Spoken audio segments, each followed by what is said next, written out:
Hello दोस्तों, अतुल्य Bharat history के यूट्यूब चैनल पर मैं अमित फगेरिया एक बार आपका पुनः स्वागत करता हूं। और आज हम प्राचीन भारत के इतिहास के अंतर्गत पाषाण काल पे बात करेंगे। तो पाषाण काल की अगर बात की जाए तो मानव के प्रारंभिक जीवन से लेकर और 2500 ईसा पूर्व तक का जो काल है वह पाषाण काल के अंतर्गत ही आता है। ठीक है, कब से कब तक? मानव के प्रारंभ से लेकर 2500 ईसा पूर्व तक का समय पाषाण काल के अंतर्गत आता है। अगर पाषाण काल की बात की जाए तो वह काल जिसमें तकनीक के रूप में केवल पाषाण अर्थात पत्थर का प्रयोग हुआ वह क्या कहलाया? पाषाण काल। ठीक है, तकनीक के रूप में केवल पत्थर का प्रयोग अर्थात जिसमें औजार जो भी बनाए गए, जो भी बर्तन वगैरह जो कुछ भी काम में लिया गया वो किससे निर्मित था? पाषाण से। ठीक है, और मानव पूर्णतः तकनीक के रूप में किस पर निर्भर था? पाषाण अर्थात पत्थर पर निर्भर था, वह पाषाण काल कहलाया। ठीक है, और इस काल को पढ़ने की दृष्टि से 3 भागों में बांटा गया है। पहला पूरा पाषाण काल,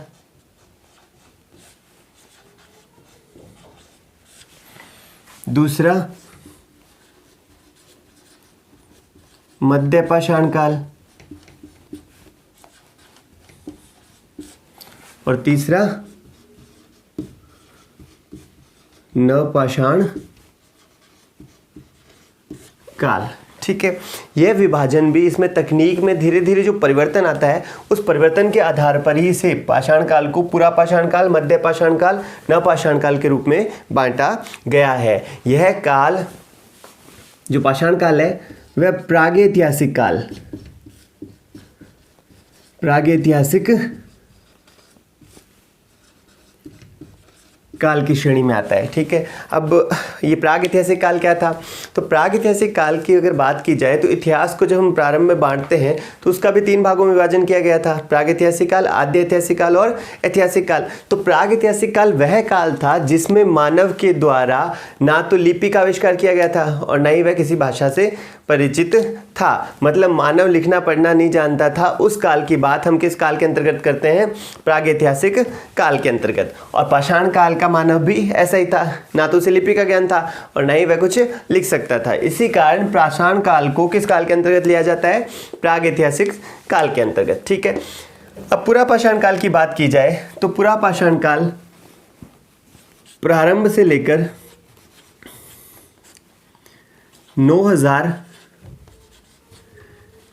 ईसा पूर्व के बीच का जो समय था वह पूरा पाषाण काल कहलाया। ठीक है, मध्य पाषाण काल की अगर बात की जाए तो 9000 ईसा पूर्व से 4000 ईसा पूर्व, और नवपाषाण काल की बात की जाए तो 4000 से 2500 ईसा पूर्व का समय नवपाषाण काल के अंतर्गत आता है। ठीक है, पूरा पाषाण काल प्रारंभ से 9000 ईस्वी तक, मध्य पाषाण काल 9000 से 4000 ईस्वी पूर्व तक और नवपाषाण काल 4000 से 2500 ईस्वी पूर्व तक। ठीक है, इसके बाद में 2500 के बाद हम क्या पढ़ते हैं? सिंधु घाटी सभ्यता। ठीक है, तो सबसे पहले हम शुरुआत करते हैं पूरा पाषाण काल की। ठीक है, पाषाण काल को 3 भागों में बांट दिया, पूरा पाषाण काल, मध्य पाषाण काल, नवपाषाण काल। ठीक है, इस पे आपसे क्वेश्चन पूछा जा सकता है कि पूरा पाषाण काल निम्न में से किस के अंतर्गत आता है? तो उसमें ऑप्शन देंगे प्रागैतिहासिक काल, आद्य ऐतिहासिक काल, ऐतिहासिक काल। ठीक है, तो उनमें से आपको क्या चूज करना है? प्रागैतिहासिक काल। ठीक है, या ये पूछ लिया जाए मध्य पाषाण काल किस में आता है तो भी क्या आएगा? प्रागैतिहासिक काल। नवपाषाण काल, पूरा पाषाण काल, कुछ भी पूछ लिया जाए तो आपको क्या जवाब देना है? प्रागैतिहासिक काल के अंतर्गत आता है। आता क्यों है? क्योंकि इसमें किसी प्रकार के कोई लिखित साक्ष्य हमें प्राप्त नहीं होते, इस समय के मानव को लिपि का ज्ञान नहीं था, इसलिए इसे किसके अंतर्गत लिया जाता है? प्रागैतिहासिक काल के अंतर्गत सम्मिलित किया जाता है। ठीक है, पूरा पाषाण काल को पुनः 3 भागों में डिवाइड किया गया है। ठीक है, पहला निम्न पूरा पाषाण काल, दूसरा मध्य पूरा पाषाण काल और तीसरा उच्च पूरा पाषाण काल। ठीक है, निम्न पुरापाषाण काल, मध्य पुरापाषाण काल और उच्च पुरापाषाण काल। ठीक है, अगर इस पुरापाषाण काल की बात की जाए तो पुरापाषाण के जो प्रारंभिक साक्ष्य हैं वह अफ्रीका में, कहाँ पे, अफ्रीका में, अफ्रीकी महाद्वीप में, मतलब अफ्रीका में 20 लाख वर्ष पूर्व सबसे पहले मिलते हैं।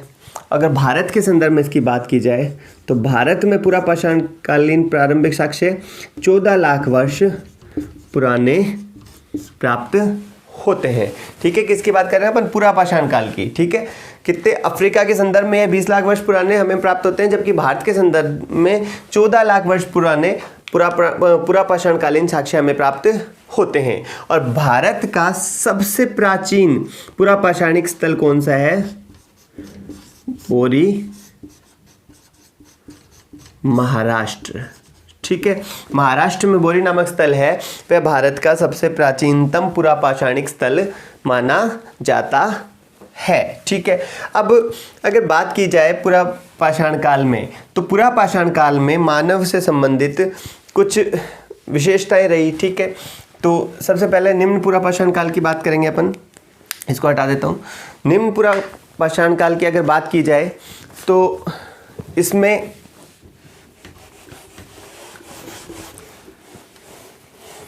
निम्न पुरापाषाण काल की अगर बात की जाए तो इसमें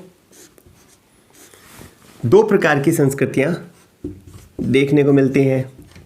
पहली चॉपर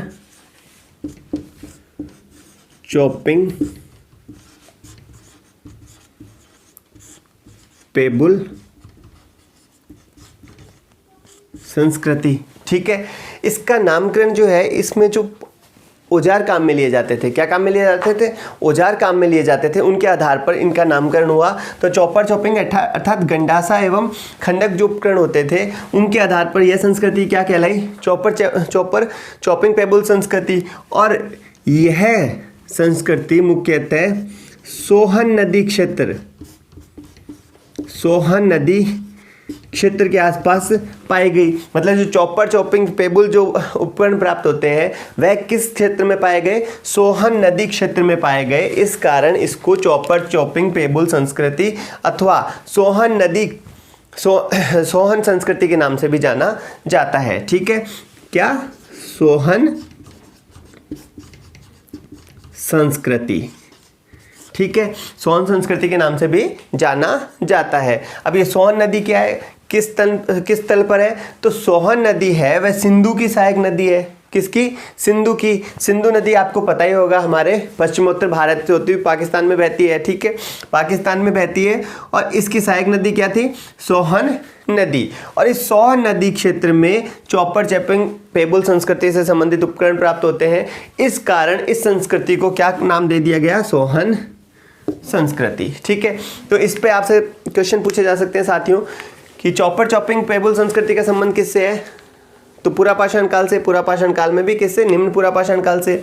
सोहन नदी क्षेत्र चॉपर चॉपिंग पेबुल संस्कृति किस क्षेत्र में है, तो सोहन नदी क्षेत्र में। सोहन संस्कृति से आप क्या समझते हैं, या सोहन संस्कृति का संबंध निम्न में से किससे है, तो उसमें आपको दे दिया जाएगा पुरापाषाण काल, मध्यपाषाण काल, नवपाषाण काल और ताम्रपाषाण काल। तो आपको क्या करना है, पुरापाषाण काल से है। ठीक है, अब दूसरी जो इससे संबंधित संस्कृति है वह है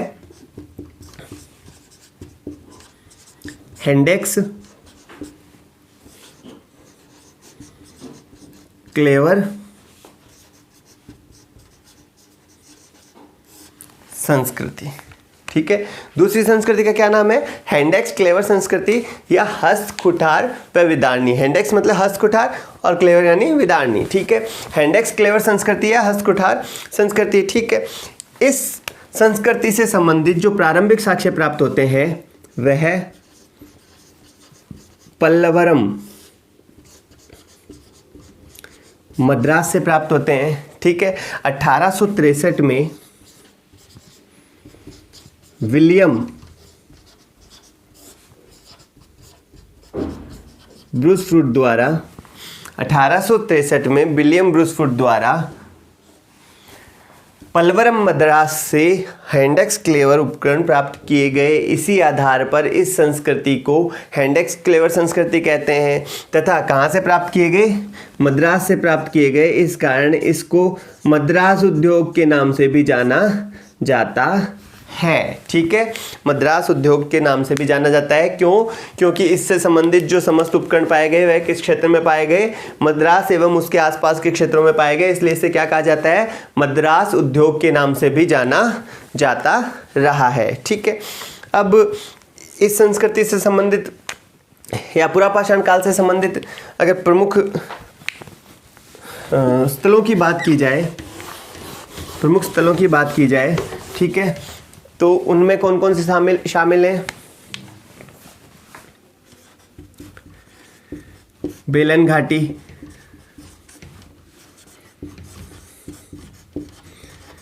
अतिरमपक्कम, डीडवाना,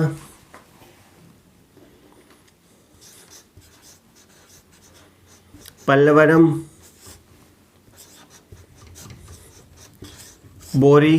ठीक है, पल्वरम, बोरी आदि प्रमुख स्थल हैं जो इससे संबंधित रहे हैं। ठीक है, एक और रह गया, इंपॉर्टेंट है सबसे, चौतरा। ठीक है, बेलन घाटी कहाँ पे है साथियों?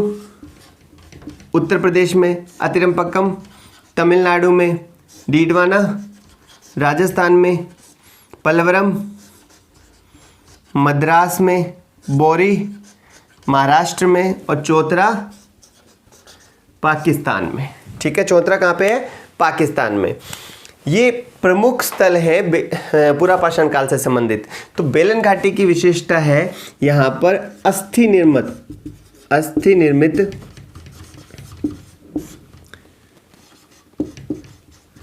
मातृ देवी की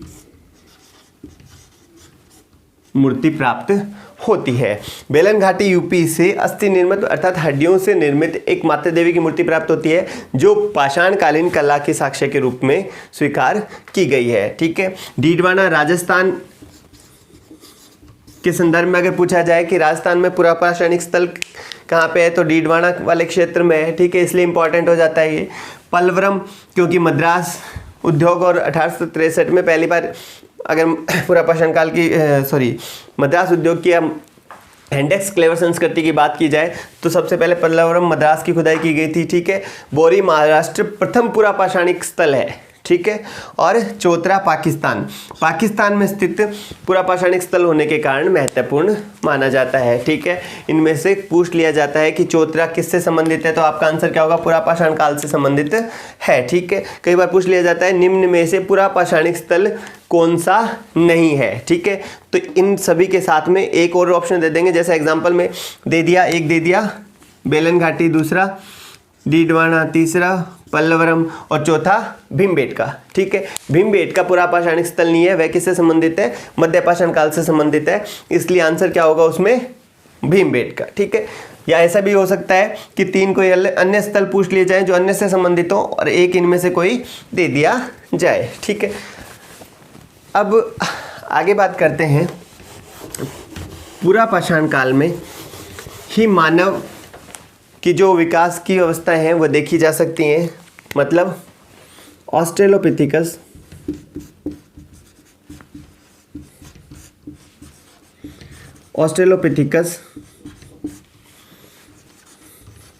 अफ्रीकन से लेकर और होमो सेपियंस तक। ठीक है, जो मानव विकास की प्रारंभिक अवस्थाएं हैं वो सभी किस काल में देखी जा सकती हैं? पुरापाषाण काल के अंतर देखी जा सकती हैं। ऑस्ट्रेलोपिथिकन अफ्रीकन्स या मानव की माता, जिसका जन्म अफ्रीका से माना गया है। ठीक है, तो मानव की माता या जनक क्या है? ऑस्ट्रेलोपिथिकन अफ्रीकन्स, ये प्रारंभिक मानव के रूप में स्वीकार किया गया है। इसके बाद में होमो इरेक्टस, होमो हेबल्स और होमो इरेक्टस आते हैं और अंत में होमो सेपियंस अर्थात बुद्धिमान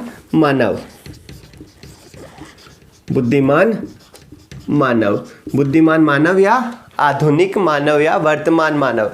हम जो है वो किसके अंतर्गत आते हैं? होमो सेपियन सेपियंस के, ठीक है। जो बुद्धिमान मानव का विकास माना जाता है वह होमो सेपियन सेपियंस से माना जाता है। ऑस्ट्रेलोपिथेकस अफ्रीकन्स को मानव का जनक या मानव की माता कहा जाता है, ठीक है। इसके बीच में होमो हेबल्स और होमो इरेक्टस भी आ जाते हैं और अंतिम रूप से होमो सेपियन जो वर्तमान मानव के रूप में स्वीकार किया गया है, ठीक है।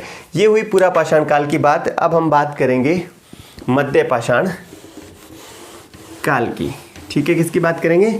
मध्य पाषाण काल की। तो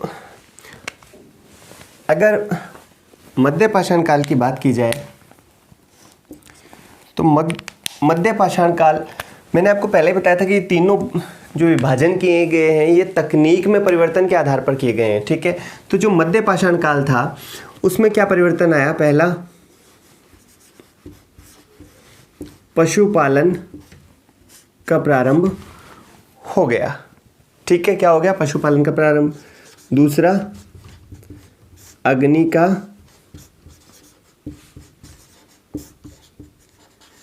आविष्कार, ठीक है। ये तकनीक के क्षेत्र में प्रमुख परिवर्तन है।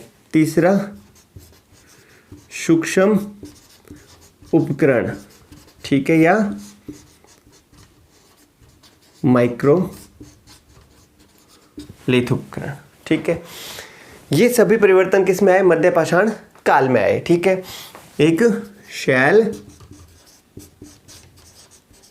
चित्र कला, ठीक है। अब पशुपालन मतलब जो पूरा पाषाण काल था तब तक मानव के द्वारा पशुओं को पालतू नहीं बनाया गया था। अब मध्य पाषाण काल में आते आते मानव ने पशु को पालतू बनाना शुरू कर दिया, ठीक है। और इसके द्वारा प्रथम जो पालतू पशु बनाया गया वह क्या था? कुत्ता, ठीक है। मानव से सबसे पहले पालतू पशु किसे बनाया? कुत्ते को, ठीक है। ये क्वेश्चन कई बार एग्जाम में पूछा गया है कि मानव द्वारा प्रथम पालतू पशु कौन सा था? तो वह कौन सा था? कुत्ता था, ठीक है। लोग गाय भी ऑप्शन में होते हैं तो गाय कर देते हैं, लेकिन गाय ना होकर क्या था? कुत्ता था। क्यों? क्योंकि कुत्ते को उसने शिकार की दृष्टि से महत्वपूर्ण माना और इसी कारण इसको अपना पालतू बनाया। दूसरा, अग्नि का आविष्कार, ठीक है। तो अग्नि का आविष्कार भी किस काल की देन है? मध्य पाषाण काल की, ठीक है। अग्नि का आविष्कार किस प्रकार हुआ होगा वो आप कहानी सभी ने सुनी होगी। वो पत्थर टकरा रहे थे, उससे चिंगारी उत्पन्न हुई, इससे उन्होंने अग्नि का आविष्कार किया होगा, ऐसी संभावना है, ठीक है। क्योंकि उस टाइम में माचिस तो थी नहीं, माचिस या लाइटर हो कि जलाया और काम हो गया, ठीक है। अब सूक्ष्म उपकरण मतलब जो पूरा पाषाण काल के उपकरण थे वह अनगढ़ थे, बड़े बड़े पत्थर थे, उन्हीं को औजार या उपकरण के रूप में काम में लिया जाता था।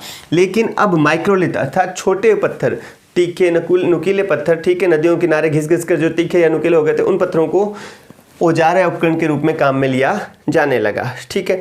अब पशुपालन के जो प्राचीनतम साक्ष्य हैं वह कहाँ से प्राप्त होते हैं? आदमगढ़ एमपी तथा बागोर भीलवाड़ा, ठीक है।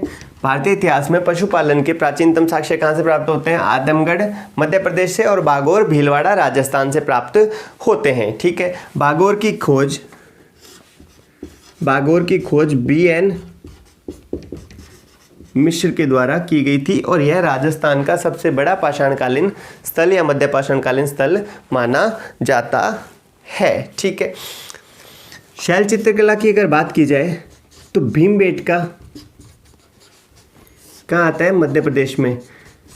मध्य प्रदेश का भीमबेटका प्रमुख स्थल है जो शैल चित्रकला के लिए विख्यात है। यह मध्य पाषाणकालीन स्थल है और इससे शैल चित्रकला के साक्ष्य प्राप्त होते हैं। अब शैल चित्रकला क्या थी कि प्राचीन काल में मानव जहाँ निवास करता था उन गुफाओं की दीवारों पर अपने जीवन से संबंधित अभिव्यक्ति को व्यक्त करता था। किसके माध्यम से? चित्रों के माध्यम से, ठीक है।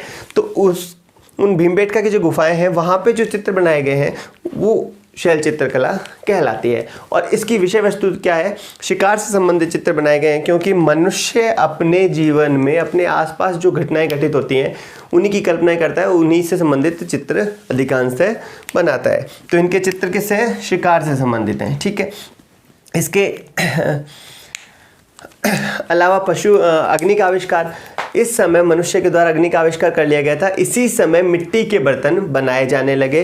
किसी प्रकार उन्होंने अग्नि में मिट्टी के बर्तनों को पकाना भी सीख लिया।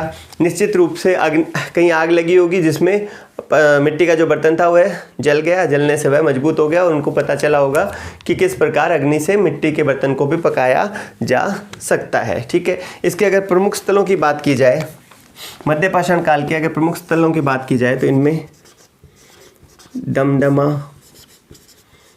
मैदमा, चौपानी मांडो,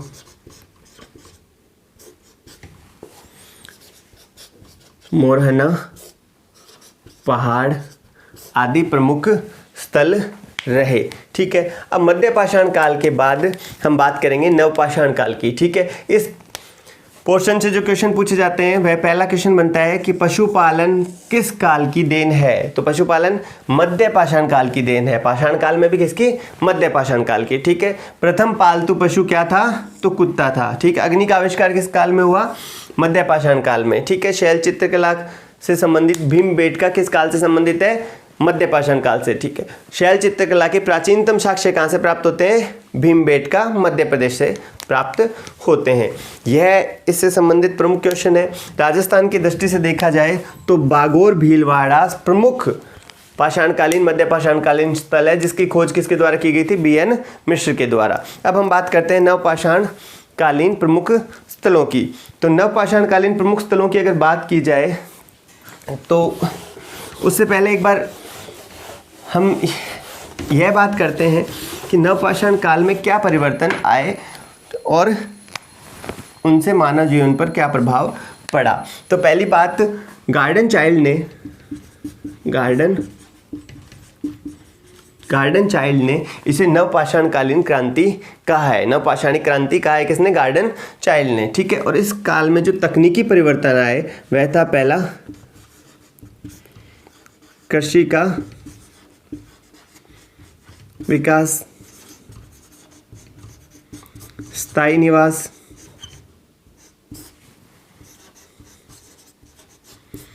पहिए का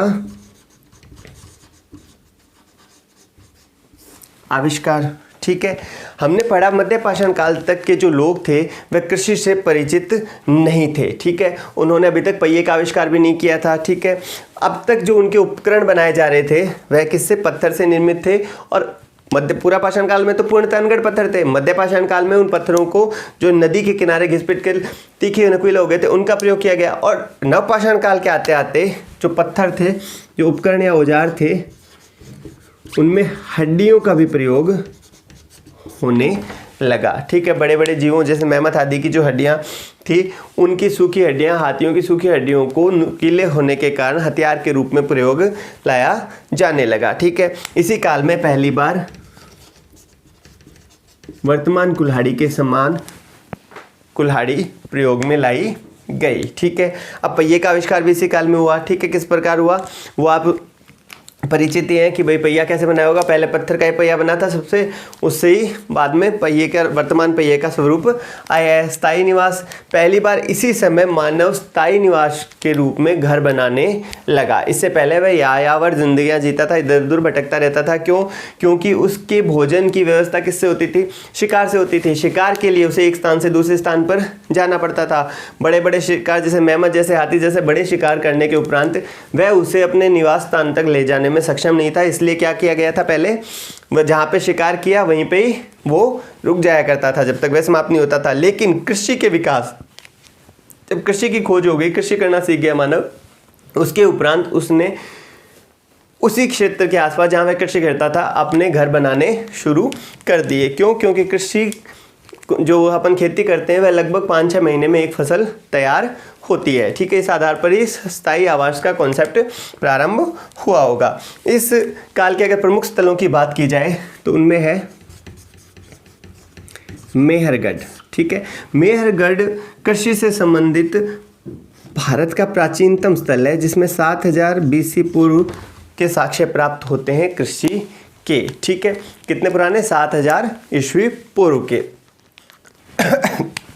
यद्यपि नवपाषाण काल 4000 ईस्वी पूर्व से लेकर 2500 ईस्वी पूर्व तक माना जाता है, लेकिन मेहरगढ़ से जो साक्ष्य प्राप्त होते हैं कृषि के वह 7000 BC पूर्व के हैं। अर्थात मध्य पाषाण काल के मानव के द्वारा भी शायद कृषि करना प्रारंभ किया जा चुका होगा, लेकिन अब तक इतनी मात्रा में साक्ष्य प्राप्त नहीं होते कि कृषि को पूर्णतः मध्यपाषाण कालीन मान लिया जाए। ठीक है, हो सकता है मेहरगढ़ से जो साक्ष्य प्राप्त हो रहे हैं वह अकस्मात ही स्वयं ही वह फसलें लग गई होंगी। ठीक है, लेकिन नवपाषाण काल के आते आते विभिन्न प्रकार की फसलों के साक्ष्य प्राप्त होने लग जाते हैं। ठीक है, अब मेहरगढ़ के अतिरिक्त बात करते हैं